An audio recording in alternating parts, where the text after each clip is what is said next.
Wednesday, word. Wednesday, word. Wednesday, word.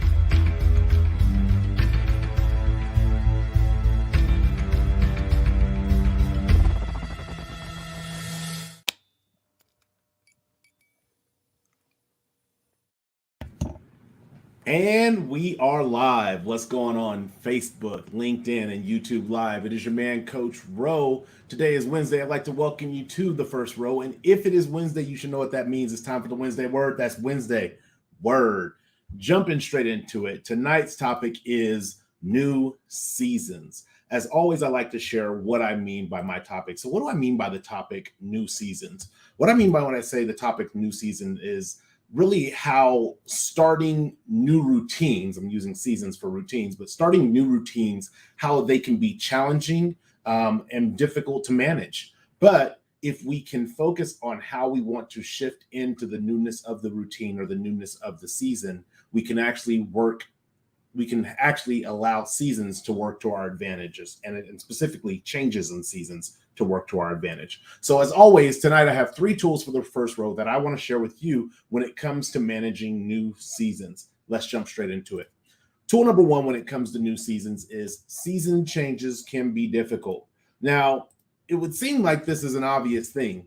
However, in my own experience with my own life and my own self, I have actually struggled to accept when I'm in a new season and how challenging that season can actually be. So being able to accept that, hey, this season change can be difficult. What it does is it unlocks a level of grace that you can have with yourself, a level of patience that you can have with yourself because you're in this new season. My greatest example in the last year has been getting married to my wife.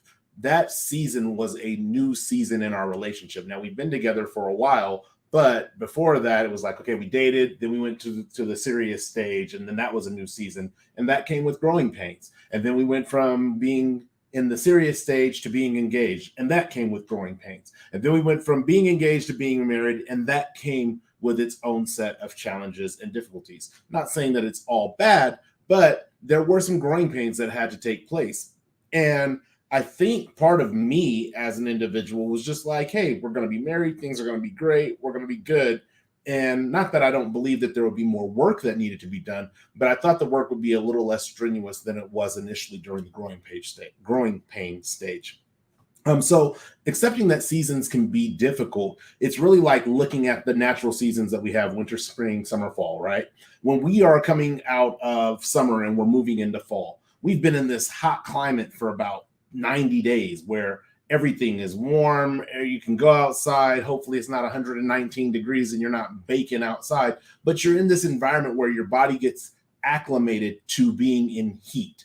And then all of a sudden the sun comes up, but it's not as warm. All of a sudden it's raining. All of a sudden it's no longer 97 degrees, it's 68 degrees. And so what happens is, because the season is changing, it's difficult for our body. Our body doesn't just go from, oh, we're used to the weather being hot and now we're used to the weather being cold. That's actually a gradual process. And it's amazing that our bodies instinctively and naturally know that, hey, we got to reacclimate because the temperature is changing. And it works to do that. But when we look at seasons or routines in our life changing, we don't naturally do that necessarily. We don't give ourselves patience. One of the areas where I really struggle with this particular tool is when I take on either a promotion in a job or I take on a new job. It's always difficult when you're coming from, especially when you're switching a job, when you're coming from an area of being a subject matter expert in the field that you're in the company that you're in, where people come to you and ask you for questions and because you're the person who has the answers. And then you shift to this space where now you're the new guy or you're the new girl and you're trying to figure out how everything works, but you still have this expectation of what your work ethic or your aptitude was at your old job. So accepting that season changes can be difficult. Again, it unlocks our ability to have that grace and unlocks our ability to have that patience that we need if we're going to effectively, not successfully, because you can still be successful but not be effective, if we're going to effectively manage the shifting of new routines in our life. It's almost like going back to seasons, the actual natural seasons, it's almost like being when we're in winter. So I suffer from allergies. So we're in winter. I don't suffer from allergies in wintertime. However, as soon as spring comes, boom, my allergies get to jumping off like it's 1999 if you were born in that era. Party like it's 1999. Anyway, my allergies really just like kind of get active and they start taking over, and I got to take allergy medicine in order to kind of keep my sanity and not itch my eyes out. But that season, as that season changes from winter to spring, I already, because I'm so used to it, I already know that there's going to be some difficulties that I'm going to face. And what that allows me to also do is not be just patient with myself while I'm in the midst of changing seasons. It allows me to prepare. When I start feeling like my eyes are starting to itch, I start taking my allergy medicine, because even if it still feels like winter, even if I'm still in the mindset of winter, even if I'm still in the mindset of the old routine, follow me here, I'm moving in to spring and I'm moving into a new routine. So it helps if I know that there's going to be challenges, especially if it's a cyclical routine. If I know there's going to be challenges, it helps for me to be proactive. So not only does it, by accepting that seasons changes can be difficult, does it give you the ability to have patience with yourself, it also gives you the ability to be proactive, because some of those changes can be anticipated. So that's tool number one when it comes to new seasons. Season changes can be difficult. Give yourself some grace and be a little proactive if you have the opportunity to. Tool number two when it comes to new seasons is there is always something new. And I believe it's in the Bible. It says there's nothing new under the sun. There is nothing new under the sun. However, there is new to you under the sun. And I think sometimes we forget that even in the seasonal nature or the cyclical nature of our seasons, of our routines, there is always something that is new to us in our experience. When we think about when we think about, well, when I think about when I went back to school, when I went back to college as an adult. When I was in my teens, I was just, I'll go to school, I'll do my work, I procrastinated a lot, got work done, graduated. Yay, hooray, right? But then when I decided to go to college right after high school, it was just like, this is not for me. I am not in the mood to do any more school. But then later on in life, I went back to school again, back to college again as an adult. And with though the season was still very much the same, hey, like you're going to go to school for this amount of time, you're going to have a summer break, you can take some summer classes, then you can start your next semester. Though that was very routine, right? It was nothing new under the sun for me in that experience. What was new for me in that experience was all the experiences that I had between in the interim between stopping going to college and going back to college. All that experience I had in between prepared me to be a much better student. So all of a sudden, my studying habits were different.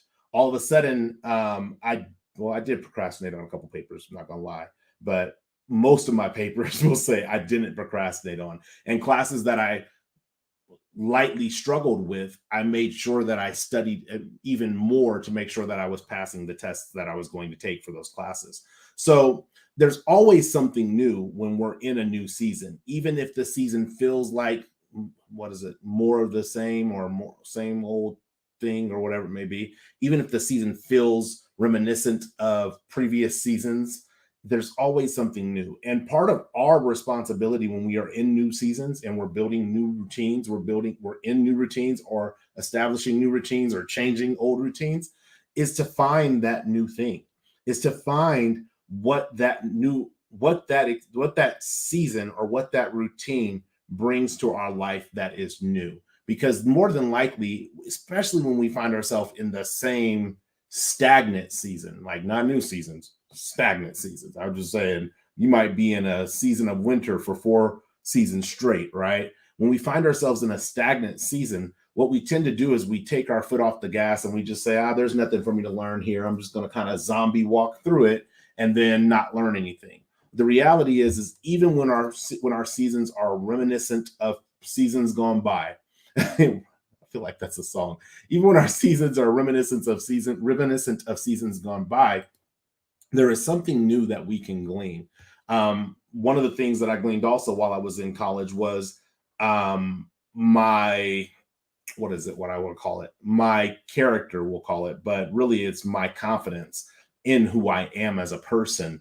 It was amplified when I was an adult. Think about like coming out of high school, the age of 18, you're still very immature. At least I was still very immature in that stage, going into college. So college was kind of like, I'm gonna go to college, but then I'm not gonna go to my classes and I'm gonna just socialize with people, which didn't really make that much sense. And then you're in tests and you're like, man, I hope I get this test right. Well, you didn't study, so you probably ain't gonna get it right.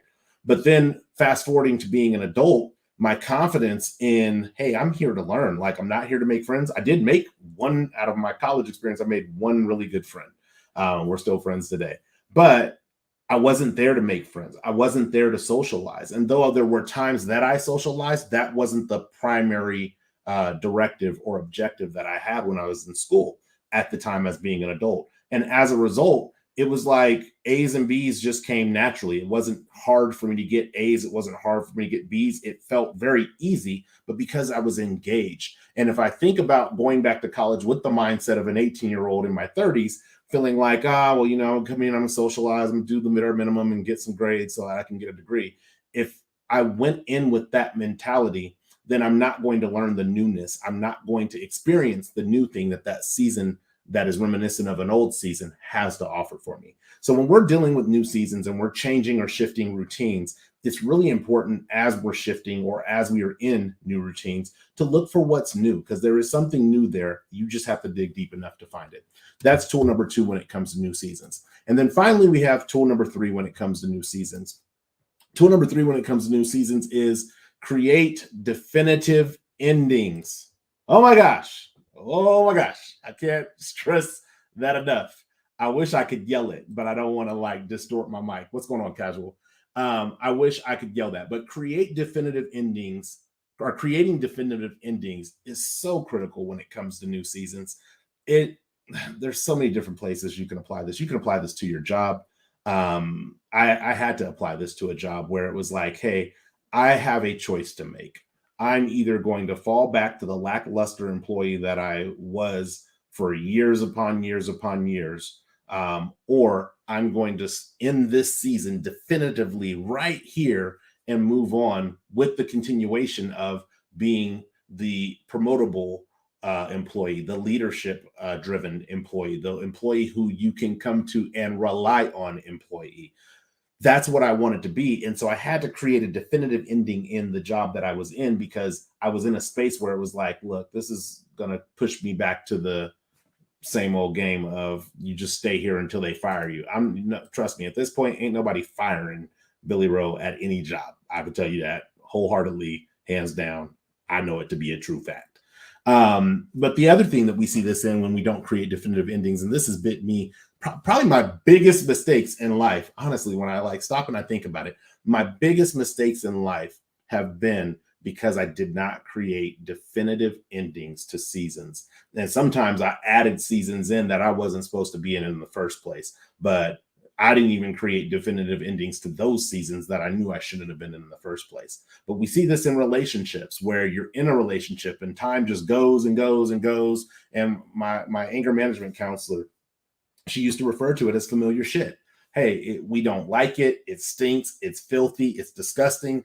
But hey, it's familiar. So we roll around in it and we play in it and we go back and forth in this toxic environment of a relationship because it's familiar. Well, when you get to a place in your life where you're really good at creating definitive endings in seasons and relationships and jobs and everything, all of a sudden, when you say, hey, look, I'm done, you're done, which means it's like being full. If you're sitting at the table and you're eating and you get full, right?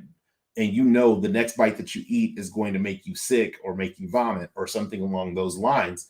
When you say, I'm done, and you push that plate away from yourself, you're done. You don't go back 2 seconds later, like, oh, let me eat a little bit more. No, you're done. When you are done, you are done.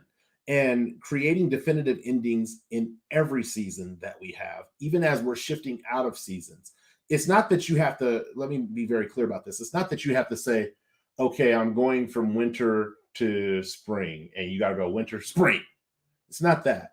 You can understand that it's a gradual decline getting to spring, but understand where the definity happens of I'm no longer declining out of winter into spring. I am now definitively in spring.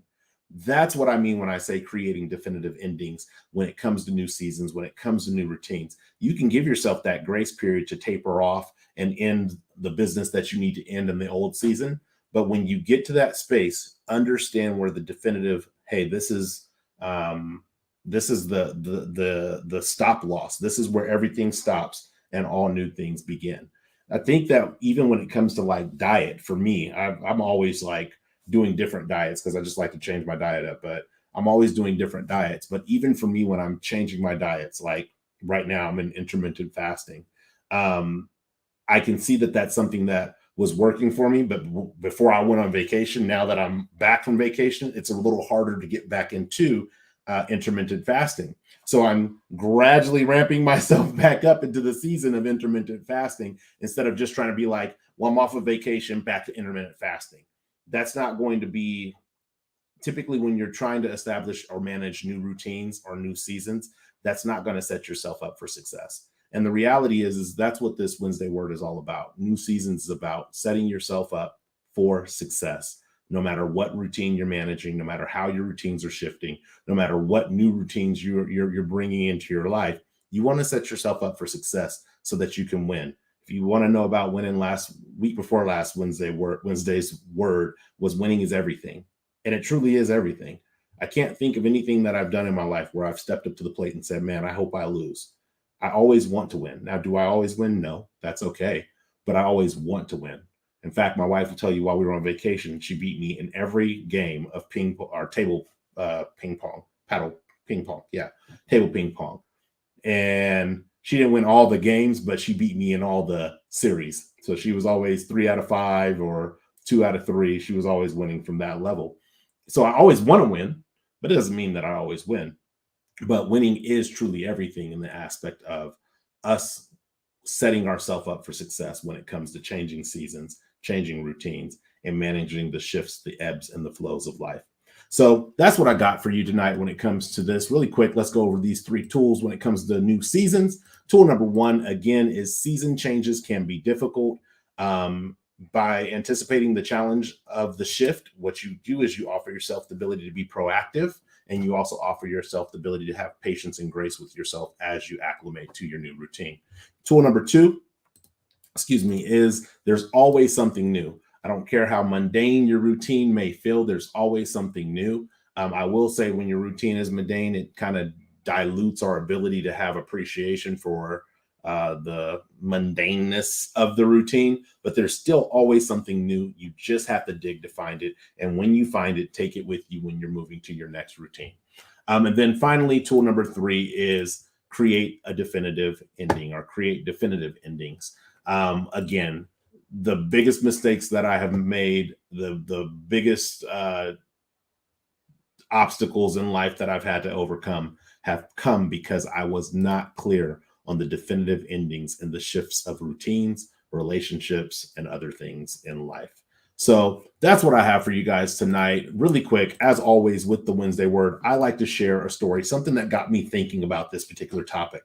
And actually, this particular topic was a lesson that I learned this summer as my youngest son, Ethan, was here in Utah. So he came to visit for his summer visit. He was here for a month. And this year was a little bit different for Ethan. So when I first moved to Utah, the first time the boys came out to visit, it actually was only my middle son, Elijah, and my godson, Noah. They were the only 2 who came to visit. Ethan, we didn't feel was old enough to come out, so we didn't have him come out. But then the following year, it was Ethan, Elijah, and Noah. The following year, Ethan, Elijah, and Noah and Ezekiel lived with me here in Utah. The following year, Ezekiel, Elijah, Ethan, and Noah. Like it was always somebody here besides just Ethan. But this year is the first year that Ethan came for summer, and it was just him. It was Ethan, my wife, and I. That's it. So there were no kids in our house where normally they can play around or play board games or do whatever. with each other or go outside and play outside together with each other, there wasn't that experience for him. And I was, I guess the word I would use is proud. I was really proud of Ethan this year when it came to how he navigated being here by himself in Utah. Um, it was a new season for him. And the very first day he got here, actually, the first 2 days he was here, he went outside. He said, "Hey, can I go outside and play at the park?" "Sure, you can." And I could see the park outside of my window. So it's like, "Yeah, sure, you can go and play at the park." He went outside and he's a very social child and probably gets that from his father, but he's a very social child. Went outside, made new friends in the neighborhood, played, came in, took a shower, went to sleep. Next day, gets up, gets ready. "Hey, can I go outside and play?" Goes outside, plays, comes in, takes a break, goes back out, plays, comes in, takes a shower, goes to sleep.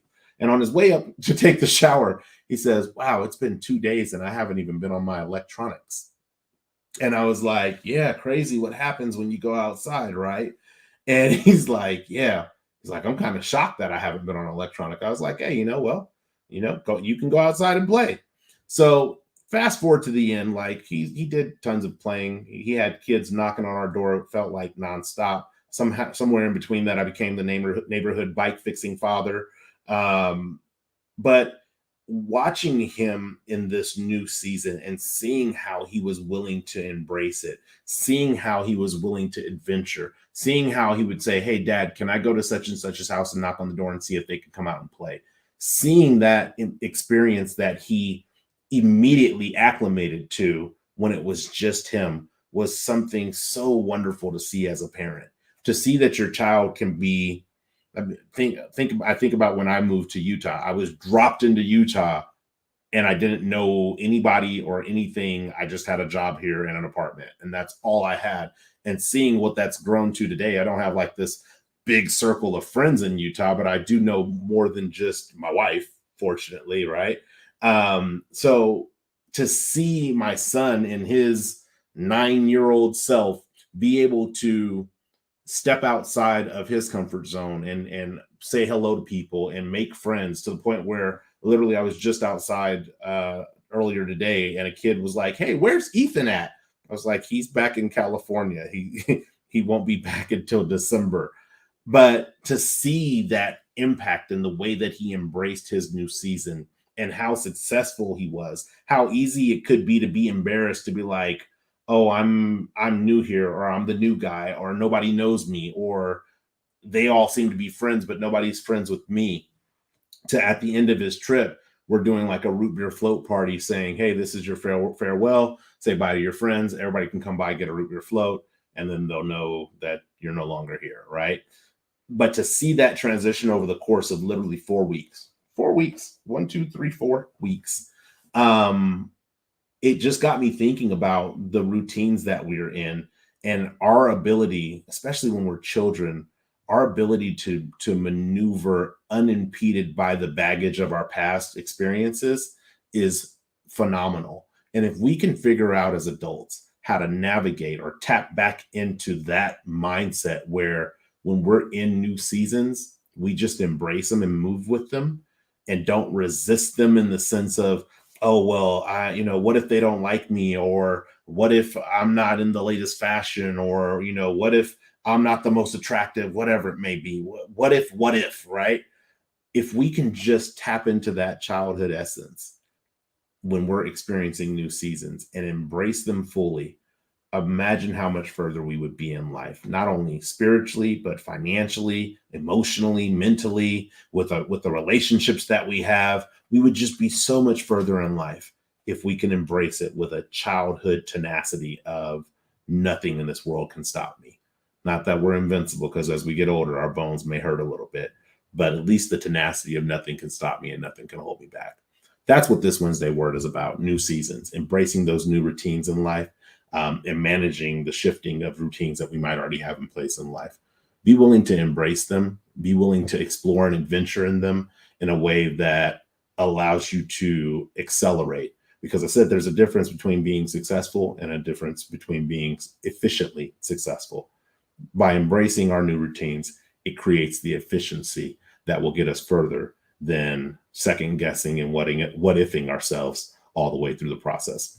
So that's what I have for you guys tonight when it comes to the Wednesday Word. I'm so glad you guys were able to tune in. The next time that you will see me will be, wow, I just hit something really hard on my desk. But the next time that you will see me will be next Wednesday, August 9th, for the Wednesday Word.